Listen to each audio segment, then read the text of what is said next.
Anakuja kwenye maana baba, Mungu alitufanya ili tumwabudu na kumheshimu yeye na kuwasiliana naye kila siku. Hilo ndio jambo la kwanza. Maandiko yanasema utafuteni kwanza ufalme wa Mungu na haki yake yote pia na huo utakatifu ambao hapana mtu atakayemwona Mungu asiyekuwa nao. Lakini sisi ni raia wa mbinguni, tunaishi duniani, tunajiandaa. Dunia ni karakana ya kujifunzia. Tunakutana na wachawi huko ndani. Maandiko yanasema toka huko nje, wako mbwa na wachawi na wazinzi na wauaji. Huko ndo wako. Galatia 2:20-24. Ni kwa Yesu mtakwisha na damu. Hauna shida mwanangu nina hii bila msaada wa Roho Mtakatifu, bila msaada wa Yesu, bila nguvu bila nguvu ya Yesu hauwezi kushinda. Ushindi. Hawezi kushinda. Ushindi.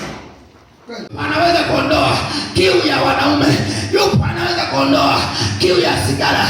Yupo anaweza kuondoa hamu ya kila unachokitaka. Yupo. Lakini lazima uamini, lazima umsogelee. Useme Baba, nimekubali leo. Nimekubali kushuka. Nipo. Mweleze wazi Bwana.